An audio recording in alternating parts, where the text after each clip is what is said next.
On March 22nd, 2024, we are getting the Pokemon TCG Scarlet and Violet Temporal Forces set.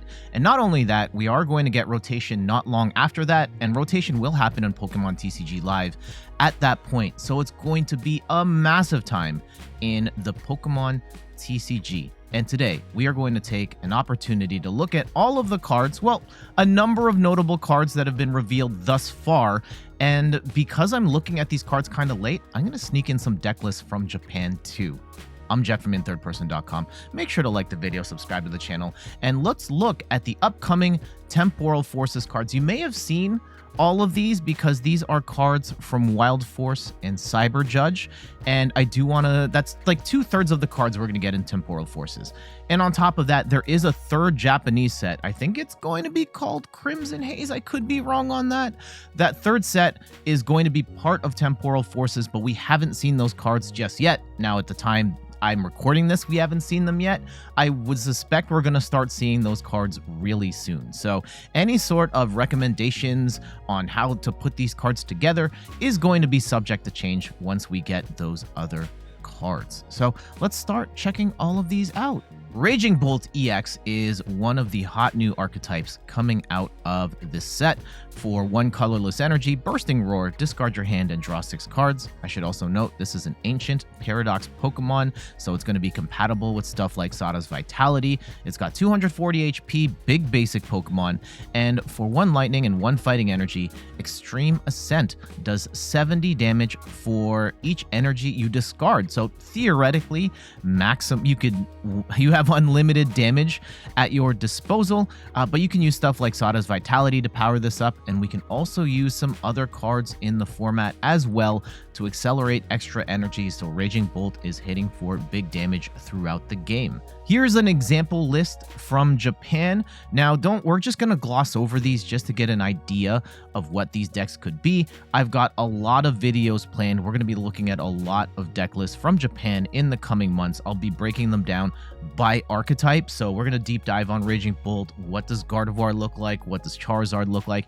This is just going to be a quick cursory glance at what these archetypes could be in the future. So general idea, we've got Raging Bolt for lightning and a fighting energy. We're going to use Sada's Vitality to accelerate energy, and we've got the Sandy Shocks EXs for energy acceleration as well. In case you're wondering, the single prize Sandy Shocks over here, that single prize or that single energy attack is like 20 plus 70 if you've got X number of ancient Pokemon on the board. So a little bit of a single prize attacker there as well. So interesting concept here, accelerating energy really fast with Raging Bolt and hitting very hard. Gouging Fire EX is a fire Pokemon, 230 HP, Heat Blast for 60 damage for a fire and a colorless, and then for 2 fire and a colorless, Exploding Flare does 260 damage, and this Pokemon can't use Exploding Flare again until it leaves the active spot. 260 is a really good number, and there are definitely ways of powering this up. You do one with Magma Basin, you do one with Sada's Vitality, and you attach for turn, and you could be swinging on your first turn going second for 260 damage. You're probably also going to need a bunch of switch cards to get around the effect of the attack, but interesting card no less. Walking Wake EX has the ability Cerulean Pulse, where damage from this Pokemon's attacks are not affected by effects on your opponent's active Pokemon. You can just shred through stuff like a Mimikyu, which is very nice. And its attack, Catharsis Roar, for a water and 2 colorless, does 120 damage. And if your opponent's active Pokemon is affected by any special condition, this attack does 120 more damage. So 240 shred is really nice. You're gonna have to get the status effect on there to get the full benefit, so that can be a little clunky. We've got a list from Japan here. Walking Wake with the Brute Bonnet, so the Brute Bonnet plus the Ancient Capsule combo. Brute Bonnet's gonna get that poison on, so you can swing for 240. We also have the Palkia in here as a secondary, arguably primary attacker. Palkia just continues to be so good, and post rotation, it's still going to have a home here as a consistent attacker. Also energy acceleration for Walking Wake. I really like the concept of this one. I actually thought this is better than I thought we were going to get with Walking Wake, to be honest. So I'm excited to try this out. Iron Leaves EX basically has the ability of Wyrdeer. When you move it into the active, you can switch all of the energy onto Iron Leaves. However, there is no stacking benefit to having more energy on Iron Leaves. You just get 2 grass and a colorless, does 180 damage, and during your next turn, it can't attack. So this is pretty much a counter attacker for stuff like Charizard and Roaring Moon, and not really much use outside of that. We actually did find a list example from Book. Shoutouts to, yeah, so all these Japanese lists are coming out from Book. Shoutouts to them. Definitely follow them on Twitter. And we've got an Arceus Giratina deck, and we've seen Arctina experiment with different grass attackers like a Leafeon, like a Serperior. And here we simplify it simply with a Iron Leaves, being able to move into the active, take a bunch of energy, and smash. And we've got some switch cards to make the switching a little easier, and we even have a sighting of the maximum belt for extra damage on EXs, which we're going to talk about later. Iron Crown EX has a cool ability where your future Pokemon's attacks do 20 more damage. You can stack this with the future booster capsule to give your Pokemon plus 40, and this ability stacks for each Iron Crown you have, so you could be doing crazy damage if you stack a bunch of Iron Crowns plus have that future capsule out. And then its attack for 1 Psychic, 2 colorless, Twin Shuttles. This attack does 50 damage to 2 of your opponent's Pokemon. This attack's damage isn't affected by weakness or resistance or by any effects of those Pokemon. So I think, based on the chatter I've seen on Twitter, this actually shreds through Manaphy. You can hit Manaphy, you can hit other Pokemon protected by Manaphy as well, which is really interesting. Iron Crown may not be a deck in and of itself, but we are starting to see examples of this future box concept. So it's a whole bunch of different future attackers. We have the Miraidon, the single prize Miraidon, which we'll talk about in a second, which can power up whichever attacker here you need, whether it's the Iron Crown, the Iron Leaves, Iron Moth, Iron Hands. Why are they all named Iron, by the way? Can then power up the right attacker. You go from there. We've got energy switches. We've got a Thornton in there to switch into the right attacker. We even have the Reboot Pod, which lets you accelerate a whole bunch of energy, like 1 energy per future Pokemon you've got on the board, and then a Radiant Charizard for good measure. Again, we're going to be looking at a bunch of different examples of this future box concept in a future video, so this is just going to be a quick gloss over of what these could be. Iron Boulder EX has a whopping 240 HP, very big basic. Its first attack, Repulsor Axe, does 60 damage, and if this Pokemon takes damage from an attack during your opponent's next turn, put 8 damage counters on the attacking Pokemon. 160, like 80, no, 140 damage on 2 turns. Not very good. And then its second attack for 2 fighting and a colorless, Power Stamp does 200 damage, and you have to discard 2 energy from this Pokemon. This is terrible. Torterra EX. Torterra is finally getting a ultra rare card. It hasn't gotten one in a long time, and it's okay. It's got 340 HP, which is the biggest base HP we've seen on any Pokemon to date. It's tied with a couple of other ones.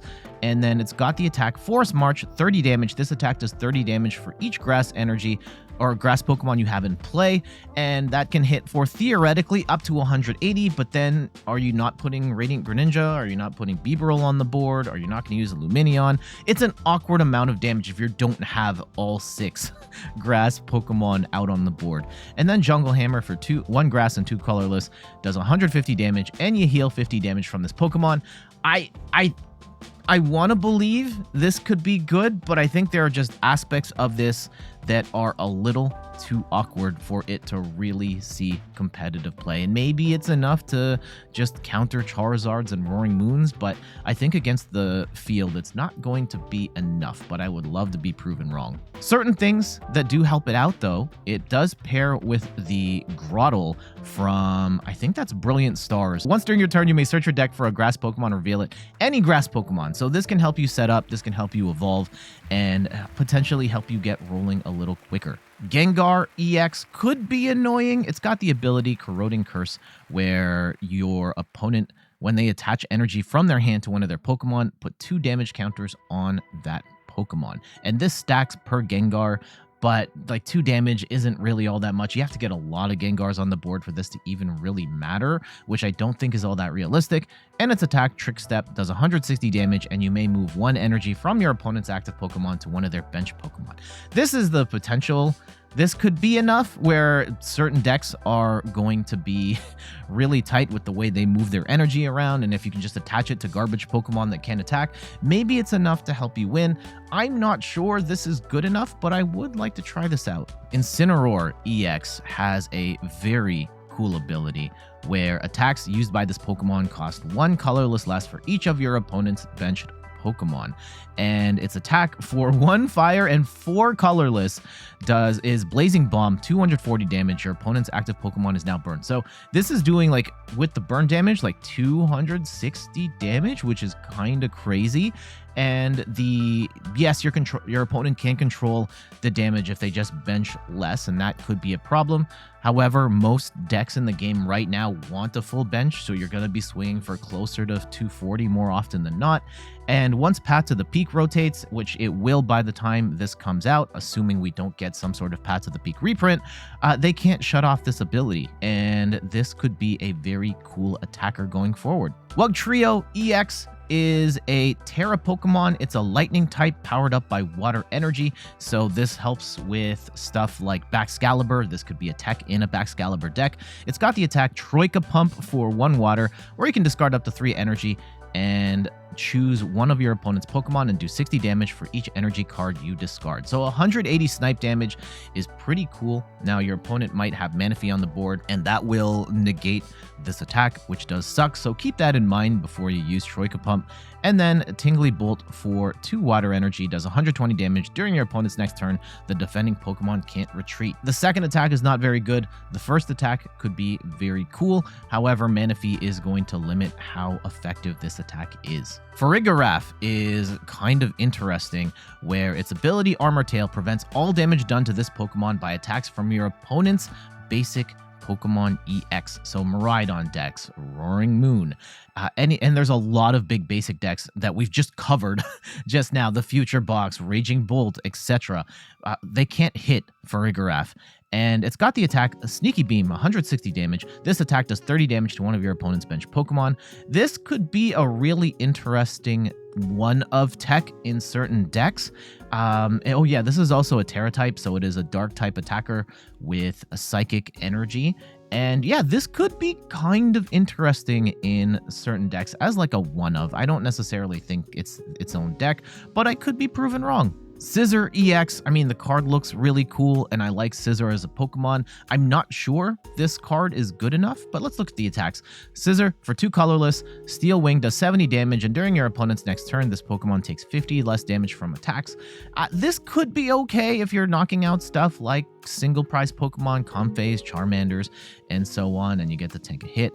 But its big attack for 2 metal energy, Crossbreaker, does 120 damage and discard up to 2 metal energy from this Pokemon. This attack does 120 more damage for each card discarded this way. So 240 max is okay. You're going to be getting the big basic EXs, stuff like a Roaring Moon and an Iron Hands. You're going to need some extra energy acceleration here, which we do have in the set, and we'll talk about it later. I think this is just okay. Miraidon EX, this is one that came from a starter deck in Japan. I think it's going to be part of Temporal Forces. If not, we're going to look at it here anyway. It's got the attacks Vengeful Hammer for 2 colorless energy, does 20 damage, and the attack does 10 more damage for each damage counter on this Pokemon. So you could potentially do a lot more damage here, like 240, but you're probably not going to get to that high. And then on top of that, the Kaiser Tackle for 1 fire and 2 fighting energy, 280 damage. This Pokemon does 60 damage to itself. 200 is great, and we can accelerate this with Sada's Vitality, but 60 damage to yourself is really bad. There will be cases where this is kind of cool. I'm not sure it's enough, but 200 at the very least, hitting for 280 damage is a very good number to be hitting in the game right now. You're taking out most stage 1 EXs. You're taking out V-Star Pokemon as well. Miraidon EX is not as good this time as Koraidon, which isn't saying much because Koraidon is kind of sketchy. This is worse than that. For 1 lightning and a psychic energy, repulsion bolt, 60 damage, and if your opponent's active Pokemon already has damage counters on it, this attack does 100 more damage. Maybe there's some synergy here with an Iron Valiant that could be kind of cool. And then for 1 lightning, psychic, and colorless, Cyber Drive does 220 damage, and during your next turn, this Pokemon can't use Cyber Drive. This is a Photon Blaster, but more awkward to use. So I don't think this Miraidon is particularly strong.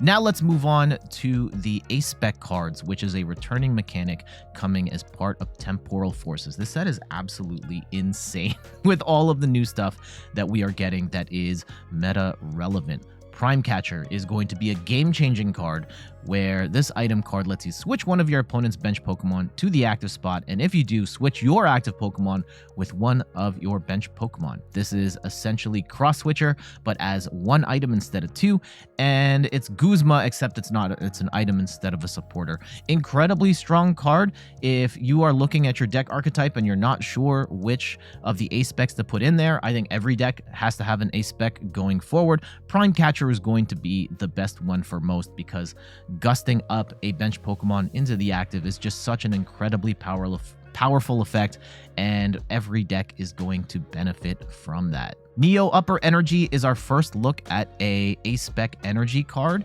It provides 2 Rainbow Energy to any Stage 2 Pokemon. Otherwise, it's just a single colorless energy. So for Stage 2 decks that are in need of energy, I mean, Charizard doesn't really need this, but certain decks like, I don't know, a Blastoise, Meowscarada, Alakazam, this could be kind of cool for those decks, but there are better A-Specs that might be better suited for even those decks. Awakening Drum is a cool tech for ancient decks, particularly if you're playing an ancient heavy deck where you get to draw a card for each of your ancient Pokemon in play. Theoretically, you could just draw 6 cards with an item, which is absolutely nuts. Reboot Pod is meant for future decks where you get to attach a basic energy card from your discard pile to each of your future Pokemon in play. Now, this is a little awkward. You have to have a bunch of energy in the discard pile already. You have to have a bunch of future Pokemon on the board, and you're only accelerating 1 energy to each of those Pokemon. You're going to need a bunch of weird energy switch combos in order to really move all that energy where you want it to go. I think if you are playing a future deck, this is probably something you want to consider, though the energy acceleration is kind of awkward, and I'm not sure this is really the play, but I'm glad to be proven wrong. If I know we already looked at a future box that does have this card in it, so yeah, maybe there is use for this. I'm willing to kick the tires on it at least. Hero's Cape gives a Pokemon plus 100 HP. And this is kind of a mixed bag. Like, yes, you could give Charizard 430 HP, and in that sense, just getting a big EX or a big V with even more HP is really nice. But the fact that Lost Vacuum is in the meta and you can just vacuum this card away is going to be a problem. I think the best use case for this card is actually Gardevoir, where you can attach this to one of your attackers like a Drifloon, like a Screamtail, and get the immediate effect of the card because you are increasing the HP of those Pokemon, which means you can attach more energy, which means they take more damage, which means they dole out more damage, right? So even if they vacuum it away, as long as you got to get that big attack off in the first place, then you're totally fine with Hero's Cape. And yes, we're going to talk about Gardevoir post-rotation in more detail. That's going to be a separate video. But yeah, you can go and look at this list as a starting point. We'll do a more detailed breakdown in the very near future. Maximum Belt is probably my personal favorite of the A-Spec cards. This lets you do 50 more damage to your opponent's active Pokemon EX and just plus 50 HP or plus 50 damage is absolutely nuts. I am a huge fan of Choice Belt. When that was relevant, that was 30 damage. I know we're only going to be allowed to have 1 belt, but 50 damage changes the math so much in so many different scenarios that this is going to be one for a lot of decks to consider as well. For example, with Charizard, even assuming you've taken no prizes, Charizard ups its base damage from 180 to 230. At that point, you're at the beginning of the game. You are one-shotting stuff like a Roaring Moon, like an Iron Hands. And even as the game goes further, this changes your damage breakpoints where you are taking out bigger Pokemon earlier in the game, which makes this absolutely ridiculous in Charizard. I know we're looking at Charizard right now, but Giratina V-Star is another big winner with Maximum Belt, where Lost Impact plus Maximum Belt means you can just one-shot Charizard without having to do any awkward Sableye stuff later. You just knock it out, and then you still have Star Requiem saved for a second instant KO on a second Charizard. So there are definitely decks that want to consider Maximum Belt over anything else. Master Ball is a reprint of the old SPEC Master Ball, where you just get to search your deck for a Pokemon, reveal it, and put it into your hand, then shuffle your deck.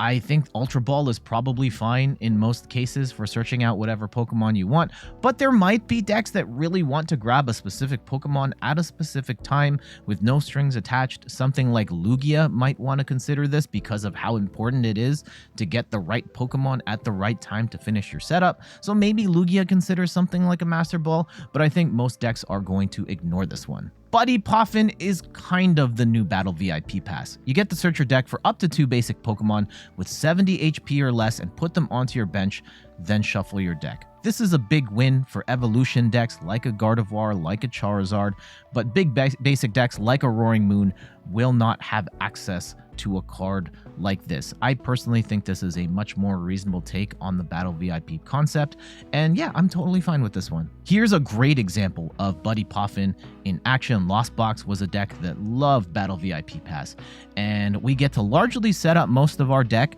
with the Buddy Poffin. We're going to get the Comphase on the board at least, and Manaphy, but the big card here to note is Ditto, and Ditto can then transform into any other Pokemon, which allows us to use Buddy Poffin to get Ditto, which then lets us get either Cramorant or Greninja or Roaring Moon or Iron Hands.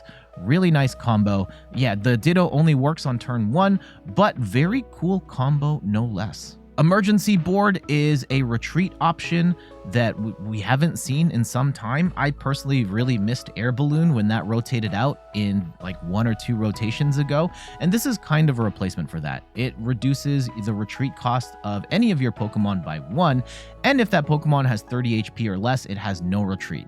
Now, there are going to be very few times where you're going to be at 30 HP or less and you get a free retreat, but the fact that it's 1 less retreat is really nice for a lot of different decks, like a Lost Box that this list we just looked at, where you just get to attach this to a Comphase and get a free retreat. And there are some other decks, even with attackers, where you can just attach it and then you can retreat for free or retreat for 1 less. I really like this card, and I don't necessarily think it's going to be a staple in every single deck, but it is a nice tech to have. Rabska is the future of bench protection. It's got the ability Spherical Shield, where you get to prevent all damage from and effects of attacks done to your bench Pokemon by attacks from your opponent's Pokemon. This is essentially Manaphy and Jirachi rolled in 1, which is very cool because having both of them on your bench can be really problematic and clog up your bench. Here's Rabska, where you get to get both of those effects in 1. There are 2 major caveats though, one of which is the fact that you cannot one, it's an evolution Pokemon, and you're gonna have to evolve up to it. Do you think you can get this set up fast enough and consistently enough to justify having space for it? And 2, this doesn't stop damage counters from your opponent's abilities. So stuff like Meowscarada's Bouquet Magic or the Iron Valiant Tachyon Bits. It's not going to stop that stuff. So it's not perfect. And once Manaphy rotates out in the 2025 rotation, this might be the only way we can protect from damage from your opponent's bench, your opponent's attacks going into the bench. Jirachi will still be there, but then you have to consider maybe I just go with Rabska so I can cover both without having to have Rabska and Jirachi, which is kind of doubling up on the same ability of sorts. So something to consider going forward. Feraligator has the ability Torrent Heart, where once during your turn you can put 5 damage counters on this Pokemon, and if you do, you do 120 more damage on your opponent's active Pokemon during this turn, and that 120 damage is going towards the attack Great Wave for 2 water energy. During your next turn, this Pokemon can't use Great Wave. So 280 damage is the magic number to take out a lot of like almost every V-Star Pokemon. It's going to take out most of the EX, Stage 1 EXs as well. Really, I want to believe this could be good, but the fact that it's a Stage 2 is a little problematic. We do actually have a list from Japan that that is built around a Feraligator. I was kind of surprised to not see any sort of Baxcalibur in here for energy acceleration. I know it's only 2 energy, but in a world where we don't have like stuff like Raihan to keep it going, I would thought Baxcalibur would be in here, but no, we've just got Feraligator as the primary attacker. We have Bibarel to draw cards. We have the Pidgeot V to prevent you from decking out, and we have the Relicanth here, which is a interesting inclusion. I think it was to copy, I cannot remember which one it was actually. Did a quick check on what the Relicanth could be for, and it's most likely for Totodile's attack here, Big Bite, 10 damage. During your opponent's next turn, the defending Pokemon can't retreat. So this is going to be for certain decks where you're fighting off something like Gardevoir, where they don't run much in the way of switch cards. You trap the Greninja and just stall them out to win the game. So really interesting tech there. I guess theoretically you could also copy Reverse Thrust for 30 damage, and you get to switch this Pokemon with one of your bench Pokemon. Based on the way the Feraligator list is built, it's probably to copy Totodile, which is a interesting strategy against certain decks that don't run switching cards. Matang is going to be the energy acceleration for metal decks in the future.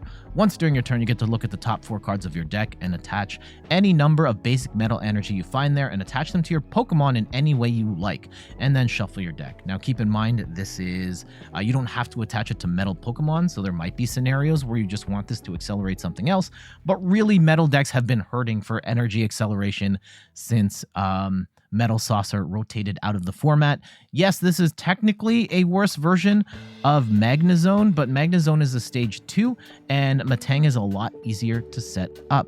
We've got an example here of Dialga V-Star, 3/3 line of Dialga. We've got a 4/4 line of the Beldum with the Matang, and we've got the TM evolution card, so we can evolve 2 Beldums into Matang, and then we've got a whole bunch of, we can look at the next 8 cards and accelerate them to Dialga V-Star theoretically. This could be a very cool combo going forward, and really energy acceleration, whether it's Dialga or other metal attackers, Matang gives us hope that metal can be more meta relevant in the future. We talked about Relicanth in passing in the Feraligator section. Let's get into it in more detail here.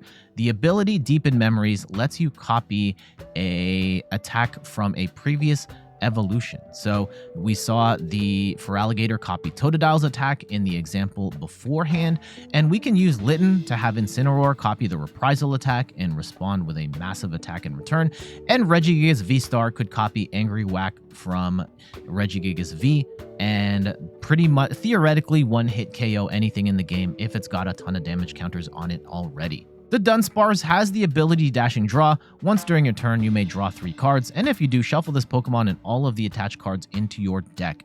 And this is kind of an interesting draw engine where you can just set up a bunch of Dunsparces, evolve into the Dunsparce, and then you could just have it either sit on the bench or use it right away. But you do have the option to draw 3 cards whenever you want, which is kind of nice. I don't necessarily think that there are any immediate deck archetypes that I think would use this over something else, but it's a cool draw engine that also like empties out your bench as well, so that could be kind of cool. Single Prize Roaring Moon is a very cool attacker. It's got the attack Vengeful Feathers, where it does for 2 dark energy 70 damage, and this attack does 10 more damage for each ancient card in your discard pile.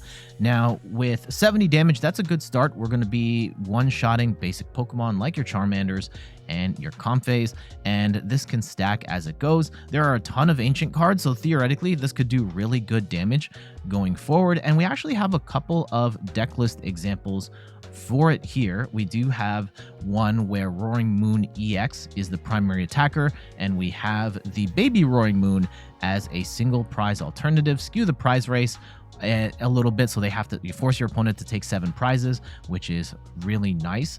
But we also have Roaring Moon, the single prizer, as the primary attacker. We do have a new Flutter main in here helping out as well, and like all of the ancient cards, ancient capsules, the Drum of Awakening, Sada's Vitality, and even the Explorer card, which we'll talk about in a little bit. So either way, whether it's Roaring Moon as the primary attacker or the secondary attacker, they make a great combo. Miraidon gets a new single prize card for 1 fighting and a colorless. Primeval Battering does 30 damage, and this attack does 30 damage for each of your ancient Pokemon in play. If you've got 6 in play, you're doing 180 damage, which is a really nice amount. Of course, you're probably not going to have all 6 because you're going to want stuff like a Greninja or a Bibarel, some sort of draw power. So if you're doing like 150, it's still not bad.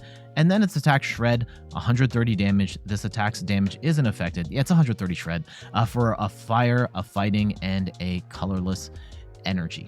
And we do have an example, like we did look at a multi-prize future box. This one is a single prize ancient box where we've got the Roaring Moon that we just talked about, the Miraidon. We're going to talk about the Flutter main. Iron Moth is a card that's already out. And yeah, we do have the Greninja, so the Miraidon's probably doing like 150 damage, which is still not bad for a single prize deck. Great Tusk is going to be a new mill deck. It's attack Crust Collapse for 2 colorless energy. You get to discard the top card of your opponent's deck. However, if you played an Ancient Supporter card from your hand during this turn, you get to discard 3 more cards from the top of their deck. And you're going to be playing stuff like Sada's Vitality all the time, which is going to help you discard 4. This one is a deck in and of itself, although I have seen it mixed in with other ancient box examples. We have the Pidgeot, so we don't deck ourselves out. We've got the Mimikyu to stall for time, and then we are using Sada's Vitality to accelerate energy to the Great Tusk, though we can use double turbo energy here as well. Flutter main is a new stall Pokemon. It's got the ability Fluttering Dust, where as long as this Pokemon is in the active spot, your opponent's active Pokemon has no abilities except for Fluttering Dust. So you're shutting off stuff like a Chien-Pao, where it cannot grab water from the active when Fluttering main is in there. This also shuts off stuff like Comfey, which is very annoying for Lost Box decks. So I do think this is going to see some play here and there. Its attack is not great. It's not the worst. You can take out single prize attackers with Flying Curse, though in most decks this is going to be, I guess you could Sada's Vitality to help charge this up, but I don't think you're going to be attacking too much with Flutter main. Miraidon is likely to be the backbone of the upcoming future box deck archetype. Its attack Speed Peak does 40 damage, and you search your deck for up to 2 basic energy and attach them to your future Pokemon in any way you like. Its other attack, Sparking Attack, not very good at all. But we'll go and look at this list again. You're going to be using Miraidon turn 1 going second to power up either Iron Thorns or Iron Leaves, any of these iron attackers as your starting point, and then go from there. Bronzong is super annoying. It's got the Evolution Jammer attack for 1 psychic, does 30 damage, and your opponent can't play any Pokemon from his or her hand to evolve his or her Pokemon during his or her next turn. You just can't evolve Pokemon from your hand, which is incredibly annoying. And this combos with a new supporter card, Salvatore, which we're going to talk about a little later. But being able to evolution lock your opponent's deck is going to be profoundly annoying for a lot of different decks. Against basic decks, you're kind of screwed, and you are also kind of screwed if they play the TM Evolution card, but I don't think people are going to be playing TM Evolution just to counter Bronzong, so you could cheese out a whole bunch of wins with Bronzong Evolution locking. Drillbur has the ability Drill About, where you can just take 3 basic fighting energy from your deck and discard them when you put this into play. There are certain decks that might want to use this, something that's using Miraidon EX, for example, or Garchomp EX can then use Hydrolander to accelerate that energy onto something else while doing its Hydrolander attack. Could be kind of cool. It seems very situational, and if you're playing one of these decks, you probably should have Drillbur in there. but we'll see. Neither Miraidon nor Garchomp have really been able to get a footing in the competitive meta, so I'm not sure how useful Drillbur will be. Chinchino could be a new attacker in Lugia. It has the attack special roll, does 70 damage, and this attack does 70 damage for each special energy card attached to this Pokemon. So here's an example I pulled up from Japan. It's Lugia V-Star with the Chinchino, and Chinchino actually can hit. So if you've got just 4 special energy on, you're doing 280 damage, and that doesn't include double turbo energies, and you could go even higher than that. Theoretically, Chinchino could potentially one-shot anything in the game. Now, granted, you're going to have to play, you're going to have to evolve here, which is going to suck, but it's potentially a new attacker that you could use in Lugia. Also a sighting for the Master Ball here. Again, Lugia is one of those decks that really needs to find specific Pokemon at specific times, so its inclusion here isn't necessarily the worst. Hand Trimmer is a really interesting way of disrupting your opponent's hand. Both players discard cards in their hand until they both have 5 cards. Your opponent discards first. Players don't discard if they have 5 or less cards in their hand. If they've got more than 5, you've got less than 5, then you just cut their hand down to 5 cards and you get to keep your hand as is. This can be a great punish for certain decks like Lost Box that build up a giant hand of cards. There is a catch, however. If your opponent discards the Among Us card from their hand when you play the Trimmers, you have to discard your entire hand. So there is a crazy counter to this that you need to be mindful of. I don't think this is going to happen too often, but it is something to keep in mind, and it might be worth keeping, especially if you have a deck where you are building a giant hand of cards. Just having this as a one-of, just in case you get hit with the Hand Trimmer, is kind of cool. Heavy Baton is an interesting but very situational card. If a Pokemon with exactly 4 retreat is holding the Heavy Baton and it gets knocked out, you get to move up to 3 basic energy cards from that Pokemon to your bench Pokemon in any way you like. Basically, this is a Iron Hands tech where once Iron Hands gets knocked out, you can move a bunch of that energy to your other Pokemon to keep your offense going. This is a very nice tech, especially in Miraidon, where Miraidon is losing Flaffy and energy acceleration is starting to become more of a question mark. Heavy Baton can help keep that energy in play on top of whatever Miraidon's going to be using post-rotation to keep energy in play, whether that is XP shares or energy stickers or other forms of energy acceleration and preservation. Cryptomaniac's Deciphering is a very cool card. You get to search your deck for 2 cards, shuffle your deck, and put those cards on the top in any order. Here is one example of a deck that could use it. It's Chien-Pao, where we're trying to find the right pieces, and Cryptomaniac's Deciphering can help us get those pieces, whether it's Superior Energy Retrieval, whether it's Water, whatever those cards are, we can use the Cryptomaniac's Deciphering to get those right pieces at the top of the deck, which we can then draw with Greninja and go from there. Explorer's Guide is a new supporter, particularly for future decks. You get to look at the top 6 cards of your deck and put 2 of them into your hand and discard the other cards. This has some synergy, in particular with the ancient decks, because there is the Roaring Moon attacker where you do more damage based on how many ancient cards are in there. This helps you discard ancient cards. Using Explorer's Guide counts as an ancient card that helps towards your damage. I think it's a little too situational, but there might be some other decks that want energy in the discard pile or other stuff in the discard pile that are kind of cool. I think this is mostly going to be a ancient deck tech though. Airy is a very annoying buff for control decks. You get to look at the opponent's hand, choose 2 item cards you find there and discard them. Bye-bye switch cards, bye-bye energy retrievals, whatever it is, Airy is going to knock them out. This is going to be definitely a card that gets played in control decks. Morty's Conviction is kind of good. You can only use this card if you discard another card from your hand, which is fine. You're very rarely going to have just Morty's Conviction by itself, and you get to draw a card for each of your opponent's bench Pokemon.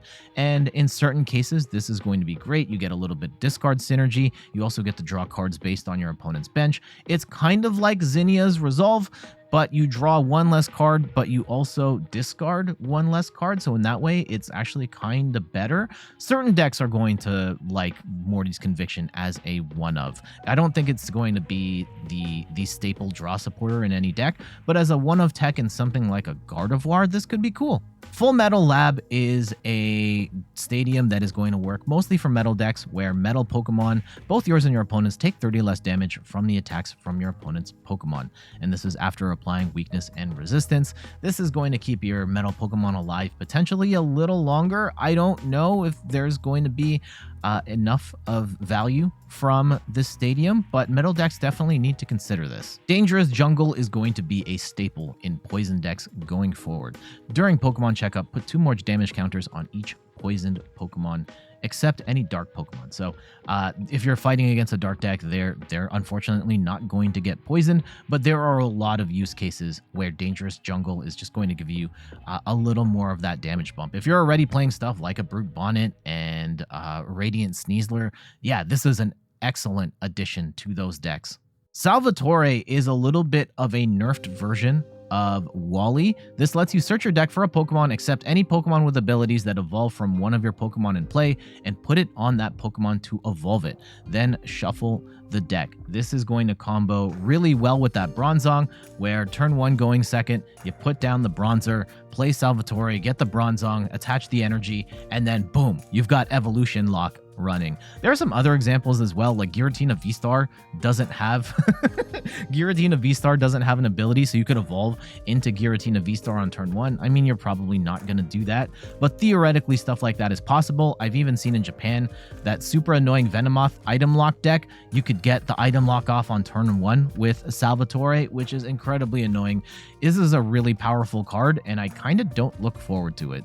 Mist Energy is awesome. When this is attached to your Pokemon, you prevent all effects of attacks from your opponent's Pokemon done to the Pokemon this card is attached to. Stuff like Star Requiem, Frenzied Gouging from Roaring Moon. Star Requiem's a Giratina V-Star attack. Lost Mine. Anything with Mist Energy cannot be hit by those effects of attacks, which is a really nice touch and something that I think the game would definitely benefit from.